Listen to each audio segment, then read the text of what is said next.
Oh, it's cold, but I'm fuck. Oh. What even is it? What kind of pizza?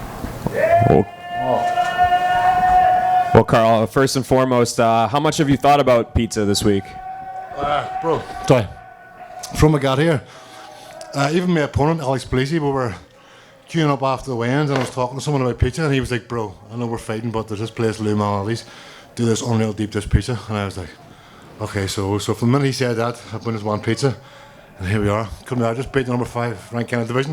And I've got some pizza and a full fat Pepsi. Life couldn't be better. I'm a simple man. I'm easily pleased. What did you think overall?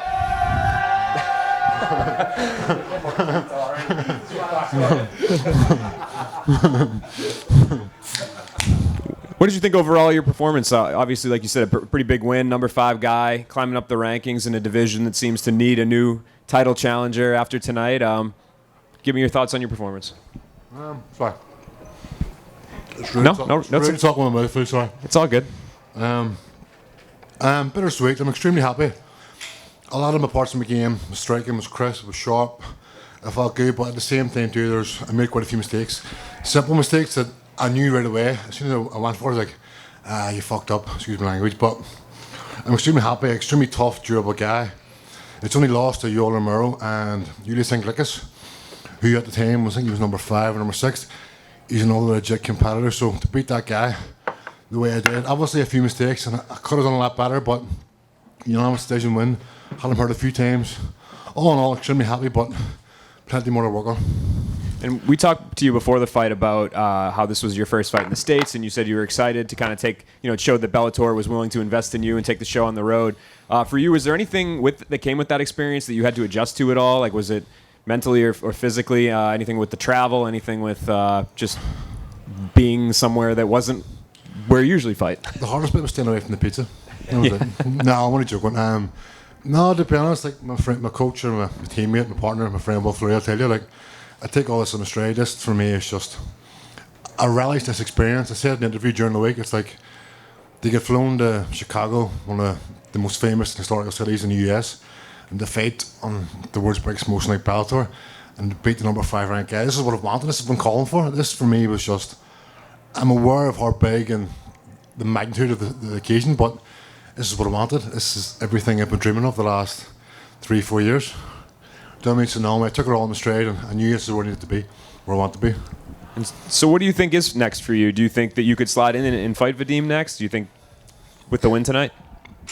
I think if I had finished Alex, I probably could be talking for title contention, but realistically, call it like it is. Maybe the next fight against maybe Corey Anderson or Phil Davis. Maybe Phil Davis because he's coming off a loss. That would be, if I beat him in September Dublin, that's the number 1 contender fight. I beat that guy. That's me. I'm 5 wins in a row. I'm 4-0 now in Bellator. In those 4 fights, I've beat the number 6 at the time and number 5 ranked guy in those 2 fights. 3 fights in 9 months. Beat 2 ranked guys. Keep winning. One more fight in September Dublin. Then after that, that's no more contender fight or title fight. Definitely. That's what I think anyway. Thank you. I'm just curious if you could comment on the late start and then having to fight after the main event. Does any of that matter to you? No, it didn't make a difference. I mean, I was almost warmed up. I was warmed up and ready to go, but when they said they were putting you back, I was like, okay, get a chill out, have some more food, watch a couple of fights. Didn't change nothing for me. And Bellator, they looked after us and compensated us for us, so it didn't bother me at all. Does sitting there and watching all those fights kind of get you amped up a little bit, or does that add to the stress? Neither. I mean, those fights have no impact on my fights. The only fight that you get was when my teammate Richie Smallman was fighting. I got a bit nervous, but apart from that, now it's just like watching fights at home. I'm very easy going. I'm very relaxed. Nothing. It's very hard to get to me. You know what I mean? Thank you. You're welcome.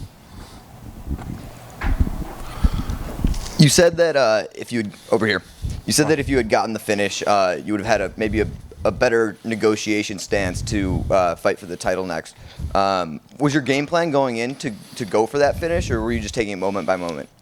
No, my game plan wasn't to look for the finish, but I know how tough and durable Alex is, and I thought after hurting him a few times, I'll be able to create an opening for the finish. But Alex is extremely tough, extremely durable. He's the type of guy that if you look for the finish and try and put him away, you tire yourself out, and he'll come into the fight and put it on you. So I had to be smart, pick my shots, and I thought the way I was fighting, I would have actually hurt him and been able to get him out of there. But fair play to him, he's extremely tough. Took some big shots and kept putting the pace on me, kept it forward. So, no, I knew that he was going to be there for the full 15 minutes. I was ready for a quick finish or 15 minutes. Besides the toughness, was there anything that surprised you about your opponent or how the fight played out? No, I was surprised. I was more surprised at how easily I made mistakes. Because I thought the fight was quite close, I was jumping for things, like jumping, try and get his back, try and get the choke. I rushed things, and that's not taking nothing away from Alex. He's a great competitor, but I think I gave him some openings back into the fight. I mean, I made things slightly easy for him with some parts of the fight, but yeah, nothing surprised me really, no. Thank you very much. You're welcome. Thank you, Karl. Finished? Oh, it's all good. Okay, all good. The question or no? Okay. Do you mean, it's okay if I take this? Can I just? Oh, boy, yes. Yes, please. Yes, please. Who's going to stop? Yes, please.